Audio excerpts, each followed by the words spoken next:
Então, meus irmãos, hoje culto de ciclo de oração aqui na Camboia São Luís, toda terça-feira à noite, trabalho de ciclo de oração aqui.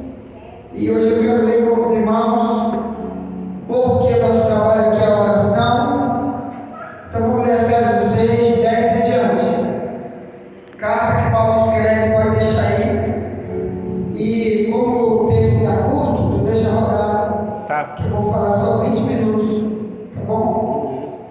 Então tá. Efésios 6, 10 e diante. Quanto acharam, diga glória a Deus. Glória a Deus. O tema diz assim: a armadura de Deus. Está escrito aqui em negrito, em cima do texto. Diz: no demais, irmãos meus, fortalecei-vos no Senhor e na força do seu poder, revesti-vos de toda a armadura de Deus, para que possais estar firme contra as astutas ciladas do diabo, porque não temos que lutar contra carne e sangue, mas sim contra os principados, contra as potestades, contra os príncipes das trevas deste século, contra as hostes espirituais da maldade nos lugares celestiais. Portanto, tomai toda a armadura de Deus, para que possais resistir no dia mau, havendo feito tudo, ficar firme. Diga para o teu irmão: fique firme. Diga assim: firme. Sente dar glória a Deus. Ele só até o verso 13. Eu falo sempre que eu gosto de falar quando eu estou ensinando. Eu vou ser pregar e sei ensinar. Eu não sou pregador, eu sou ensinador.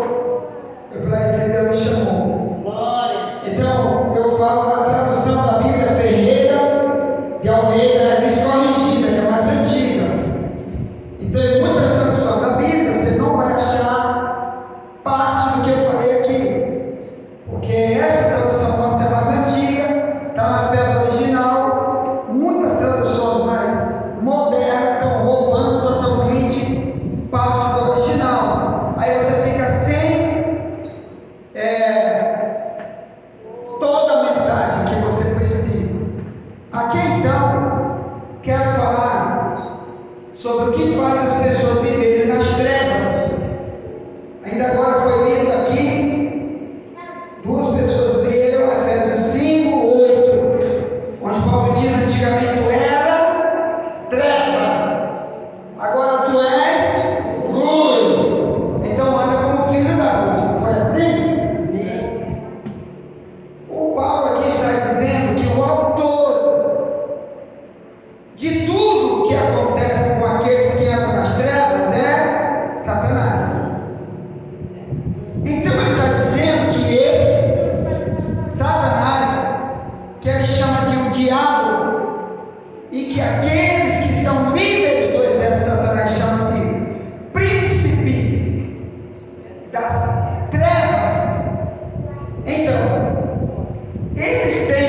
Eu disse, faz isso, não faço.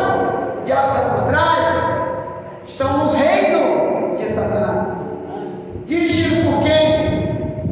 Pelos príncipes, demônios perigosíssimos, que Paulo diz que o dia mau eles trazem para os desobedientes. Então, irmão, Paulo disse aqui em Efésios 6, 10 em diante, que só tem um jeito para a gente se livrar deles.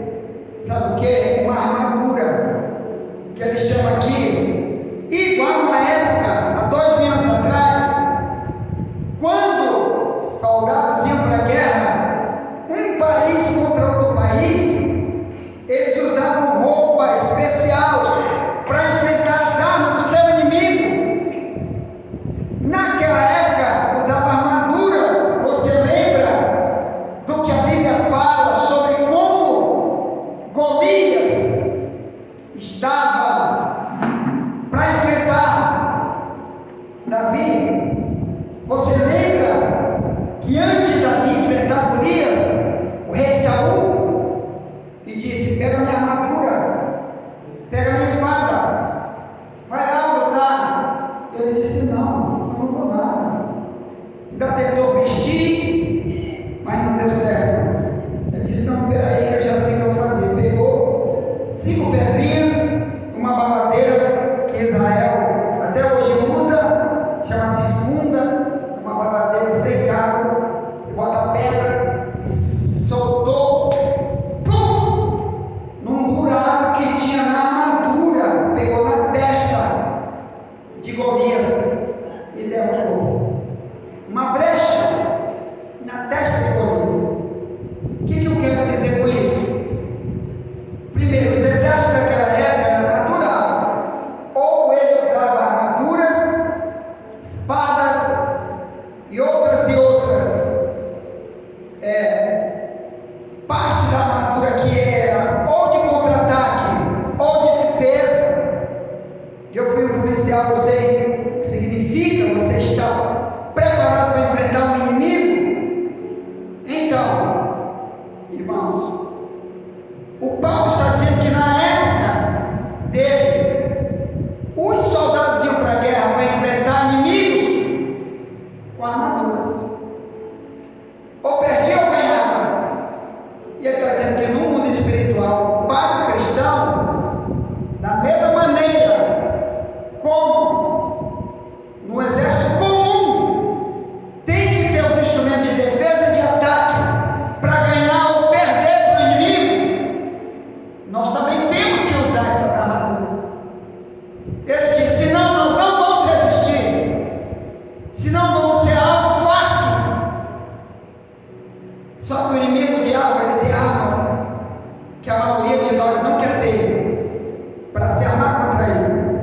Lá em 2 Coríntios 10, 4, Paulo diz: as armas da nossa milícia não são carnais, são espirituais e poderosas em Deus. Aleluia! E muitos de nós sofrem, são atribulados, e muitas vezes são os demônios. Não digo que toda tribulação vem do diabo, mas Efésios 6, 10 em diante, Paulo diz que vem sim o dia mau, que às vezes é o diabo que traz contra mim ou você, quando não temos armadura. Salmo 91, um dos problemas que é revelado no Salmo 91 é: seta que voa de dia e peste que assola meio-dia. Olha aí, você acha que quem está mandando isso lá é o quê? Diabo? Viu, irmão? Uma vez eu me lembro, que eu vou repetir aqui, eu me lembro que a gente estava orando por uma pessoa lá na nossa igreja, lá do centro, e o pastor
e aquilo veio e entrou nela, e deu uma desenteria, uma dor terrível, instantânea, que ela correu para o banheiro, senão ela fazia número 2 ali no meio de todo mundo. Foi instantâneo que ela saiu correndo para o banheiro. E ela, ô irmão, olha por mim, que saiu uma seta, eu vi, Deus revelou para ela. Então, muitos de nós brincam com o que Deus diz aqui em Efésios 6:10. Primeiro, existe demônio que não é que a gente canta e ora que eles vão embora, ou que eles vão matar com a gente. Eles são chamados de príncipes das trevas. Eles têm táticas de guerra, eles têm armas super poderosas. E Paulo diz: armadura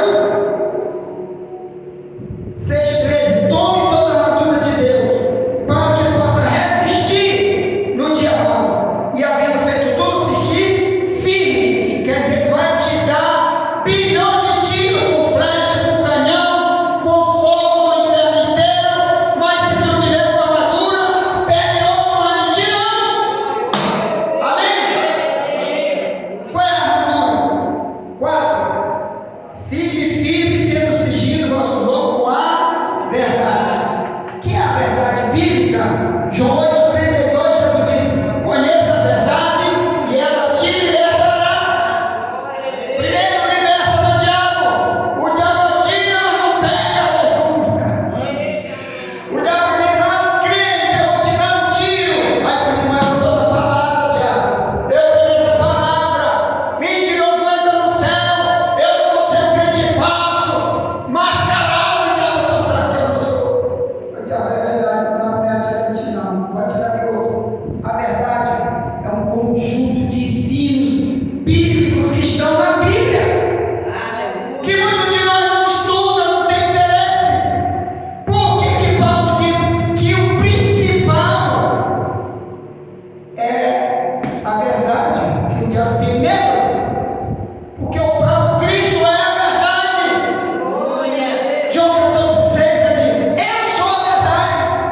Quando toda a palavra, o diabo diz: tu tá com esse Deus aí, né? Não atira, que aí tem só esse todo-poderoso. Não posso te triscar. Não trisca. Irmão, é tão bonito você ter Deus. Eu vou te dar um testemunho aqui bonito que Deus me deu um dia sobre o diabo. Eu e o diabo e eu já tive muita experiência, graças a Deus. Uma delas eu sonhei, tempo tem que ir embora, mas não tem problema.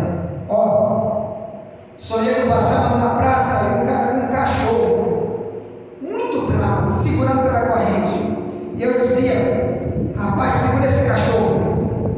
E quando eu passei pelo cachorro, ele soltou o cachorro, ou parece que a corrente quebrou. E ele veio atrás de mim. E eu olhei que ele veio, eu corri.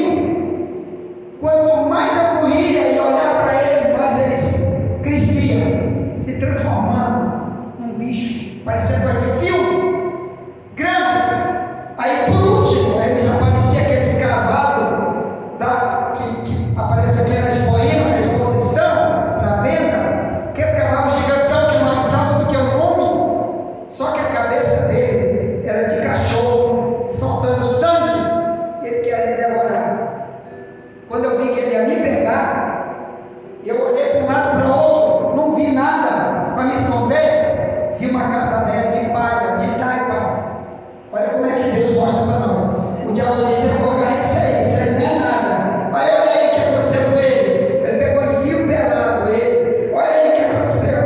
Irmão, eu tenho mais de 5 anos de experiência com o diabo. Para Deus dizer: se tu tiver na minha verdade, o diabo não. Essa foi. Aí, olha só. Aí eu disse: só tem essa casa de palha e toda de talha, uma casa velha, toda lascada. Aí eu, de outro jeito, vou me esconder aqui. Eu posso com todo de medo dele. Era horrível, parecia um filme de terror. Aí lá vem ele botando sangue, aquela cabeça desse tamanho cabeça de um cavalo, mas era cabeça de cachorro gigante, cheio de sangue, doido para me agarrar. Aí eu entrei, quando eu entrei, ele ficou rosnando em volta da casa. Me lembrei daquele filme que eu assisti. assisti quando era menino, o Lobo dos Três Porquinhos. Eu diria que não precisa nem triscar, que ele vai soprar e vai derrubar isso aqui, ele vai me agarrar. Aí ele continuava rodeando e rosnando, bravo demais, mas ele não tocava na casa, nem triscava. Aí eu disse, mas por que esse bicho não derrubou essa casa e nem entrou? Aí uma voz, ou assim um desejo, não sei, que veio para mim na hora do sonho, começa a andar aí dentro da casa. Comecei a andar. Então quando eu dei o primeiro passo, a casa era velha, de taipa, mas no segundo passo para frente, comecei a notar que por dentro a casa era só aço puro. Eita, glórias. Quanto mais eu andava por dentro, mais eu notava era aço puro. Aí eu disse, agora eu sei porque ele não vai entrar aqui nunca. Ele não pode nem triscar aqui. Estou protegido. E ele lá rasgando meu poder. Mano, domingo outra vez. Hoje acontece para vocês que é bom a gente andar com Jesus. Eu sonhei que eu pulei no muro de um quintal. Pulei no muro. E estou no chão assim plantando alguma coisa. Plantando, como se fosse uma planta lá. Semeando. Aí um cara alto, mais alto que um poste. Feio, parecia um monstro. Ele apareceu atrás de mim e disse, ei, tu está fazendo o que aí? Aí eu disse, estou plantando.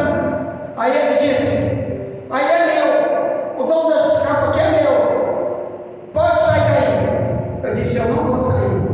Ele disse, por quê? Aí eu disse, porque foi o dono que mandou eu plantar. O dono não é tu não. Ele que mandou. Aí ele se levantou, veio bravo para cima de mim e disse, tu aí tu não vai plantar, me intimidando. Aí quando ele falou isso, eu fui para cima dele.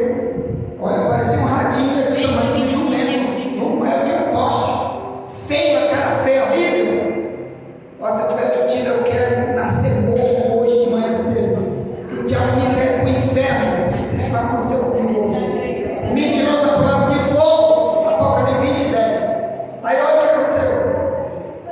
Aí olha aí, quando ele disse, aí ele veio e marchou para cima de mim. Tu não vai plantar aí, eu disse que eu vou. Aí eu parti para ele, eu marchei para cima dele. Irmão, quando eu fiz isso, o gigante começou a diminuir. O tamanho, quando eu notei que ele começou a diminuir, aí Deus me deu mais força.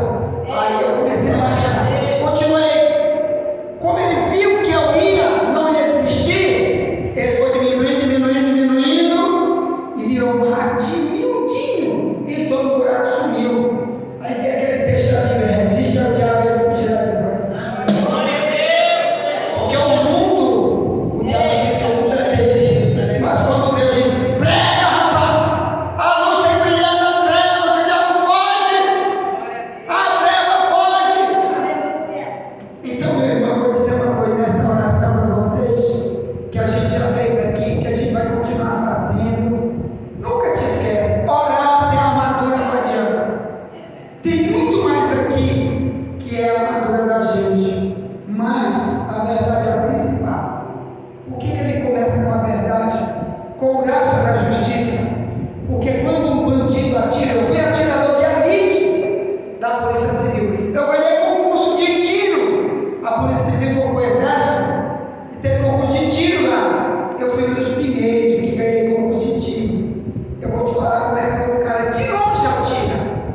Hoje tem armas de um sniper que ele atira de longe. Mas na época de Paulo não tinha. Então eles não tinham como fazer uma pontaria de muito longe. Então eles atiraram no meio da pessoa. Eles não precisavam fazer pontaria que estava muito longe. Quando é de perto, você atira no olho, onde você quiser. Mas de muito longe, ele atira lá no meio. Então geralmente para pegar no peito. Então o principal, a armadura, ela pega aqui no peito, nessa parte. E aqui atrás. Cobre aqui essa parte toda, como essa camisa, igual uma camisa. Só que na época era de aço, de ferro e outro material assim. Jogava seca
orar por esses